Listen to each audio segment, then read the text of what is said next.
Hi, I'm Erin Gallagher, Interim Executive Director of This Is My Brave, and we're so excited to present to you this season of Our Turn to Talk, a podcast featuring young people who understand how important it is to talk about mental health. At This Is My Brave, we know that storytelling saves lives. We hope that this podcast inspires you to be brave with us and to start brave conversations with your family and friends. Just a heads up, this episode includes discussions of suicide and self-harm throughout. Please be advised. So I wrote a poem, and it sort of takes the form of a letter to my mental illness. Joe Perry is a poet and mental health advocate. Kind of a breakup letter, or a declaration of independence, I guess. He considers himself an introvert, and poetry has given him an outlet for difficult emotions. Because we can't just write, hey, mental illness. It isn't me. It's you. That doesn't work. But I imagined, hey, something like that. What if it did? Dear my mental illness, when you first took hold, I was okay with it. But then your embrace grew cold, the friendliness faded, and I realized I needed out of this hole that you had dug before it became my grave. But every time I tried, I just fell back in. So I just gave up. I didn't say a word while you consumed my world. But now, a flurry of my furious words flood these pages, leaving blood-like stains on these pages. Sounds of my shouts fill the stage. Ideas leak from my brain. You thought this was over. You thought you had me cornered. You thought you had crushed me. You thought incorrectly. I think I've found my way out. And I think I've found my way now, because this is me, frantically forming some semblance of an attack on your hideous ways. It's been planned, well thought out and calculated. Everything you do is deliberate, so everything I do has to be too. You thought you would be the death of me. I think in time you'll see how backwards you had it all along. I'll crush you. Like the snake you are. How will you bite with no head? You've lived in mine for far too long. But now I'm smarter. I know your tricks. I'm stronger than I ever was. So come face me yourself. Coward. That's all you are. A rat. A weasel. But you no longer control how I feel or what I do, and I will crush you underfoot like the dirt you are, and I can do it too. Because I'm not alone. No, I'm not alone. There are people who want to hear my story told, but not yours. No, not yours. You've had the floor. For the last 5 years, you've been giving me the fight of my life, and fighting you isn't easy. It takes all I have, at times nearly more, collapse to the floor in a heap of sobbing mess, and what am I alive for? There are lows. And I know you will never willingly leave me. And as much as that'll always displease me, I think I can settle for being a mountain, and you, just a pebble. A fly on the wall that I can't quite swat. Just yet. Sincerely, Joe. So I went for that, you know? I just wrote. And then I kept writing. And then I kept writing. And I decided, hey, this is working pretty well. You know, it didn't make my illness leave me. Wish it did, but it didn't. This is Our Turn to Talk, a place for young people to talk about mental health and how we're the generation to finally put our well-being first. I'm Anastasia Vlasova. I'm 19 and a freshman at NYU. Joe Perry is also 19 and lives in Gahanna, Ohio, just outside of Columbus. Over the past 6 years, he's been through a bunch of treatments. Some of the treatments I have been in, intensive outpatient, where we met pretty frequently, in group setting, regular just one-on-one with a therapist. I have been in the hospital 3 times, admitted for a total of about 3 weeks. Group therapy setting for 2 of those. One was on a crisis stabilization unit. All of that and more got him to where he is today. It saved my life. I mean, what's the alternative? For me, the alternative would be 6 feet in the ground. Straight up, that's where I would be. And having lived through it, Joe's message to all of us has credibility. As he says, been there, done that. And it's also encouraging. I understand that you may not see the benefit of that right now, but I promise you, you'll see it eventually. Whether you're, about to be admitted, whether you are admitted to a hospital, whether you are in an intensive therapy program, or whether you're seeing your therapist once every 2 months, it has benefits. The biggest testament I can give, I keep saying, it saved my life. That's the truth. In this episode, Joe shares his honest account of treating his self-harm and his attempts at suicide. We'll hear all of it. The treatments that worked, those that didn't, and how the written word continues to be an effective tool for coping with depression and anxiety. But let's start at the beginning of the story, when Joe was in 7th grade. I had such awful trouble focusing on anything. And, later was like, maybe not everyone has this much trouble paying attention to class. And just mentioning that, I think probably my doctor, they were like, oh, that's a thing that people your age deal with sometimes. We can treat that. And I was like, really? That sounds great. And, later found out it was all, ADD, got medication for it. I focus a lot better now. But simultaneously, that is about where the depression kind of starts being visible in the story. Joe struggled a lot after his grandfather died. I remember that winter because winter's always a huge deal for me now when I get through a winter and I'm doing all right. That winter was really bad. I landed in the psych ward at Children's Hospital here in Columbus. I ended up going back to the psych ward 2 more times that summer. It was a pretty low point. And this was all around the suicidal ideation. 2 of the hospitalizations were 4 attempts. A lot of it was self-harm and just not a fun time to be Joe. Can't even lie.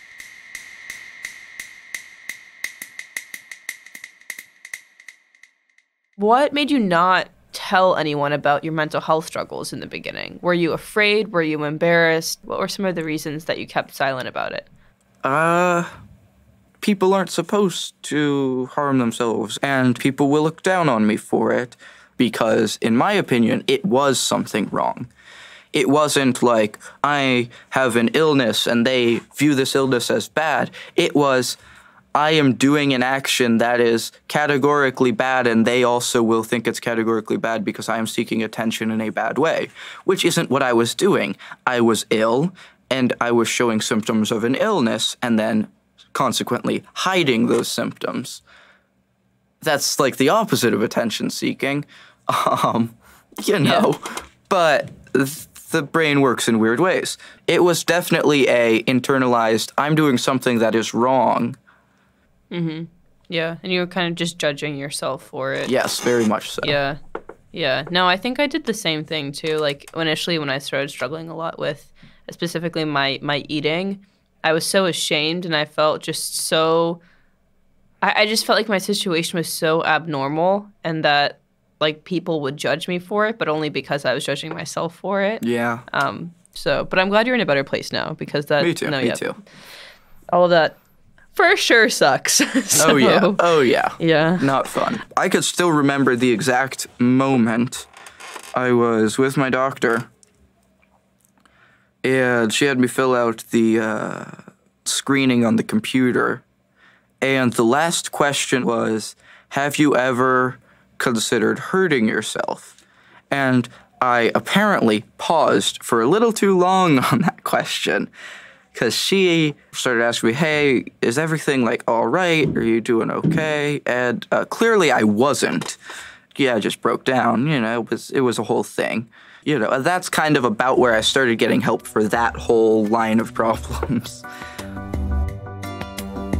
Joe's struggles with his mental health were made even worse by his high school's lack of resources and training. There were counselors, but they were more of a scheduling classes and class advising role. And the one school psychologist for the 2,500 students was actually a caseworker who you couldn't just walk in and schedule with. You had to jump all sorts of hoops, and no one could do that. Yeah, that was kind of the situation at my school as well. I think we had one psychologist for, around like 2,500 students. And she was only a part-time psychologist too, so she was there, I think, like 2 or 3 days out of the week. So it was really inconvenient, especially on the days where you needed her most. What do you think would have been helpful to have at your school? So background on this, I have panic attacks. And when I have panic attacks, one of the things that happens is I kind of twitch, kind of shake. You would think I was having a seizure. So what's happened is they used to, when I was having a panic attack or felt I was going to, tell me you should go to the nurse. So picture this, 14-year-old, like scrawny kid, sitting in a chair, freaking out, having a panic attack. And this nurse, with a really loud voice, is like yelling at you like, "Oh my God, Joe, stop it. Just stop it. Oh my God." And it sounds like my mother when I was having a panic attack. Would be like, "Snap out of it." Like, and like yell at me. And I'm like, "Mom, this is not helping." Dude, it's how moms are. Yeah. It's how it works. But I get it. To the point where twice she called the school resource officers, who are basically police officers we have in our schools, to come and try and like hold me in place so I would stop shaking, which wasn't ideal. And I'm like, you're the nurse. Think about your school nurse's training. They're great when you come to them and say, "Hey, I sprained my ankle, banged my knee up," whatever. They're not usually trained in mental health crises. Even more than the lack of training and resources, Joe didn't feel like he was treated like someone with a problem. Instead, he was treated like he was the problem. When you have a cold and you're a kid, what do? You go to your mom or your dad or something. When you feel like you don't want to keep living, who do you go to? I know when I was 13 and I felt like I needed to hurt myself, I didn't go to anyone. I didn't willingly go to anyone ever until I was 16. And that was after they knew. I mean, that's not a thing that we think is acceptable to tell people because we think we'll be judged for it. And truth be told, a lot of times we are. I remember distinctly the words my guidance counselor used were that I am a liability. And I knew that's how the school felt. And I know that's how a lot of people in this world feel. And that stopped me from getting some help. And I'm lucky because I have a wonderful support network of my parents and friends. But if you didn't have that and you were at my school, and you were called a liability by the school, you wouldn't want to get help. I promise you wouldn't. I didn't. Then where do you go? There's nowhere. And that hurts me to know that. It hurts me too. But what's awesome about our generation is that we're willing to say it like it is. There's no shame in getting help. If I hadn't talked about it, I wouldn't be sitting here. If we don't talk about it, the amount of shine the world loses from the people who don't see the shine in themselves because it's being dimmed by their mental illness is so dramatic. And if they feel like they have no one to turn to, it causes people to stay silent. And when we stay silent, we lose a lot of shine. We'll be back with more of Joe's story and the power of poetry after a quick word from our partners. Hi, Erin Gallagher from This Is My Brave again. Whenever I meet young people who are sharing their stories, I feel even more empowered to do the work that I do. If this inspires you too, I want to tell you how you can get involved with us at This Is My Brave. Are you a college student? Our Brave Ambassador program is a student-led movement to create a safe space for yourself and your peers to talk about mental health and to break down barriers on your campus. And teens, if you feel like this is your turn to talk, check out our website for opportunities to share your story, including how to participate in our next National Teen Show. Go to thisismybrave.org for more information. Toward the end of his sophomore year, Joe Perry's English class had a lesson on poetry. Joe was fascinated, and that summer, he got hooked. So the poetry it didn't really pick up into like a serious thing that I would put out into the world in any capacity until I stayed on the psych ward again the summer after sophomore year when I wrote a poem. It was apparently something that the staff liked, and so they just taped it to the wall. And I was like, yeah, okay. So maybe this can be used for something more than just keeping me sort of sane. I was going to say sane, but again, I was in the psych ward, so not quite fully sane. So, yeah, and then that's kind of where I got out of the psych ward, and I was like, yeah, maybe I'll find a way to share some of this. What Joe may not have realized was that his instinct to document, on paper, what was going on inside of him is not new. Forever, humans have long looked to art to help us heal, to connect, to be well. That's Tasha Golden, the Director of Research at the International Arts and Mind Lab at Johns Hopkins University. If we think about it like evolutionarily, if we've always done this, it's probably because it does something for us. So it's worth figuring out what it is that it's doing for us and how we can make that more accessible to more people. So Golden and other researchers are trying to put actual science behind what creating art does for our health and mental health, specifically writing and poetry. There's a really interesting line of research into expressive writing, a researcher named James Pennebaker, who found that people who did not talk about their trauma appeared to suffer more than people who did. And so he developed this practice of what he called expressive writing that was a way to get people to basically write down and articulate the difficult things that had happened to them so that he could look at and measure how that was affecting their health. I mean, they've done hundreds of studies now over the last few decades of expressive writing, found all kinds of health advantage from like improved immune response, decreased absenteeism at school and work, like fewer doctor's visits, shorter hospital stays, like all kinds of things if people wrote down and basically articulated what they had been through. And Dr. Golden says that the messiness of the creative process is a necessary function of healing.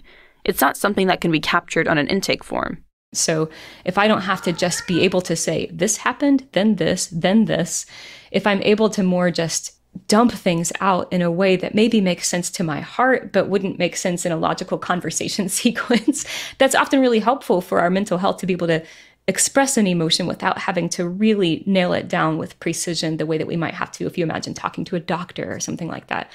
And then you have also this way to create some safe distance from your experience if you want to. Dr. Golden has found that most of all, it's the process of creating itself. That surrender is what helps soothe difficult emotions.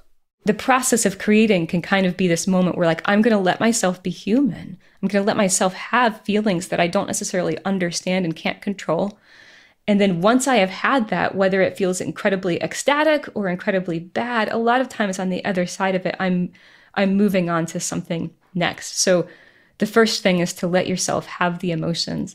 And then the second thing to know is to have a next step, to not use it as a way to ruminate or stand still, but maybe use it as a way to connect. You don't have to be incredibly talented or even incredibly creative to get the benefits of a creative process. You just have to be willing to be curious with yourself and compassionate with yourself. Like, what is the human experience and how might this help me be with it and express it and know myself better and maybe share myself with somebody else? We know when it comes to mental health research is really important for our health and healing to be able to connect with somebody else. And the more that we share something with other people, the more that topic becomes, I always use the word talk aboutable. How do we make things talk aboutable? And often that's through the arts. It's through seeing that topic in a poem, on a stage, in a song, on a film. We become able to broach topics that otherwise we find really uncomfortable or too complicated. For me, drawing has been an amazing creative outlet. For you, it might be music or dance or literally anything else. But just know that talent is not required in order to have a creative process. And as we heard at the top of the episode, for Joe Perry, it's poetry. So I write a lot of poetry, actually. I do it as a coping mechanism primarily, and I wrote a piece called Chameleon. And the poetry itself really helps me because I can get all my feelings out onto paper, and I don't have to share them with anyone, but I can if I want. Joe performed this poem at the This Is My Brave teen show in Columbus, Ohio in 2019. Chameleon. What does mental illness look like? No, there's a better question. What does it look like in me, or in you, or in anyone else? Because I'll tell you right now, it's not the same in everyone.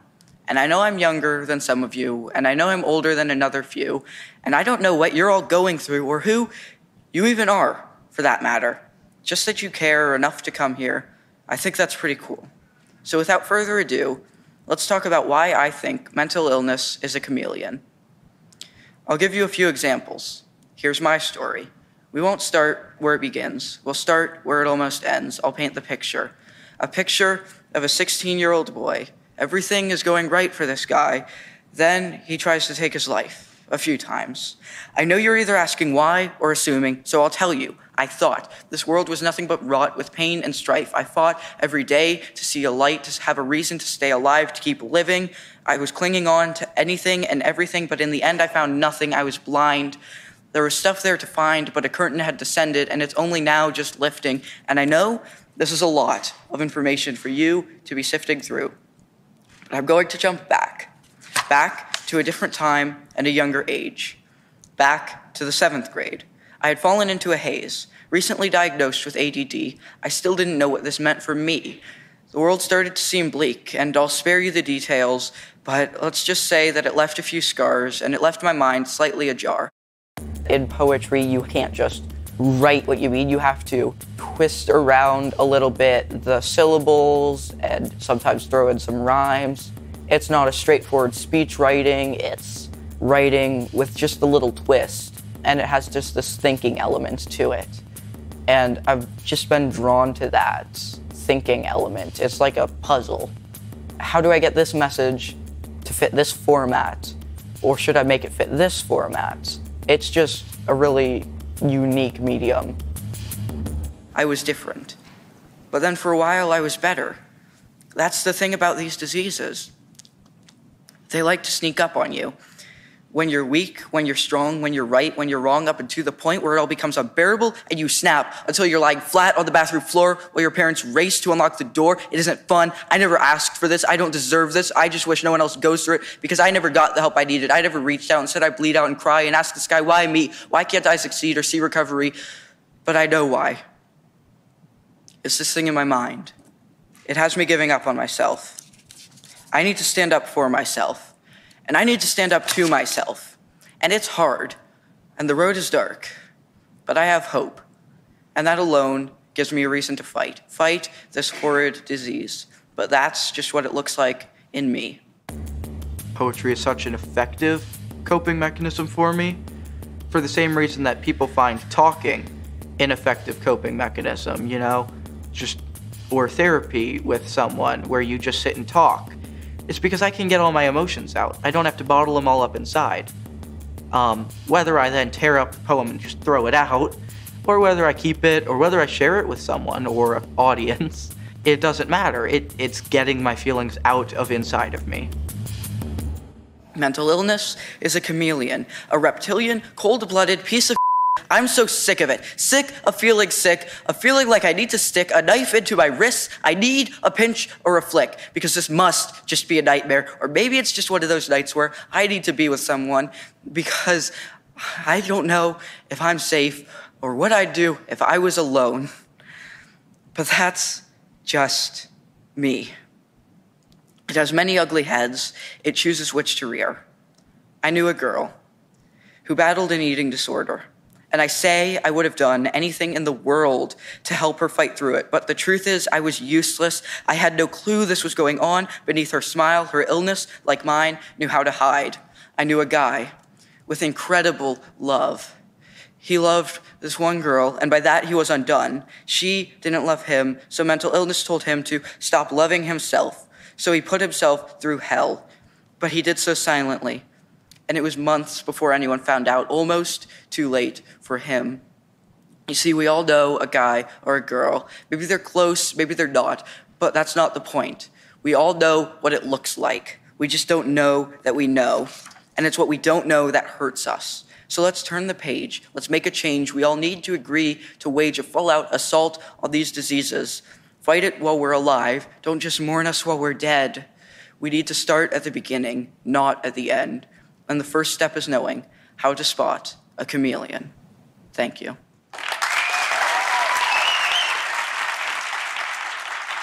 Did you feel any sense of relief after you performed? Like a weight lifted off of your shoulders?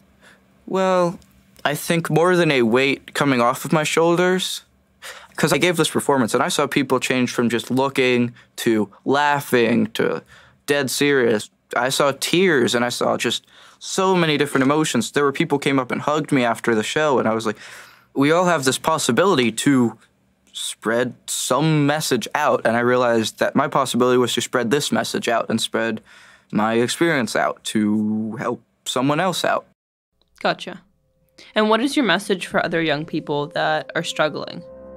So a piece of advice I might share to someone who is not yet through recovery is, first of all, I'm not yet through recovery, because recovery is non-linear. It's not just straight line going up. It's up and down and up and down. Overall, you trend up. It's kind of jaggedy, you know? Thanks for tuning in to the season finale of Our Turn to Talk. But don't worry, we're already hard at work on season 2. There are so many things to talk about with the upcoming season, but first and foremost is this breaking news that Our Turn to Talk will have 2 hosts. So keep an eye out on our Instagram page for more information. If you're a young person, we'd love to hear from you. What's your story? You can go to ourturntotalk.com to share. Okay, so maybe you're not ready to share your story, but maybe you have a question for us. We will be answering your questions in an upcoming Our Turn to Talk episode. No filters, no shame. Submit your question on our website, ourturntotalk.com. Our Turn to Talk is a production of Principal Pictures. We believe in the power and impact of storytelling through podcasts and films to build empathy and inspire change. Season 1 is a partnership with This Is My Brave, an organization using performing arts to fight the stigma around mental health challenges and addiction. I've been very proud to intern there for the past 2 years. A very special thanks to Executive Director Aaron Gallagher and Program Manager Katie Gahanna. Check out This Is My Brave at thisismybrave.org. This episode includes content courtesy of the WETA Wellbeing's Youth Mental Health Project. Learn more at wellbeings.org and join the conversation with #wellbeings. This episode of Our Turn to Talk was produced and edited by Patrice Howard, Megan Botel, and Mitch Hanley. Beth Murphy and Jennifer Marshall are our executive producers. Additional support in the field and in the studio from Hannah McEachran, Ed Kashi, and Ben Kolak. Support for Our Turn to Talk is provided by the Hollister Confidence Fund, the Hershey Company, Rosemary Van Otterloo, and the Russa Fund of the Community Foundation of Greater Washington. I'm Anastasia Lasova, and I'm so excited to be on this journey with you. And don't forget to subscribe wherever you listen to podcasts. Hello, everyone. Erin Gallagher again. Thank you so much for tuning in to this episode of Our Turn to Talk. Are you inspired by what you heard today? Are you ready to share your own story about your mental health journey? If yes, here's how you can do it. Go to thisismybrave.org and select Share Your Story.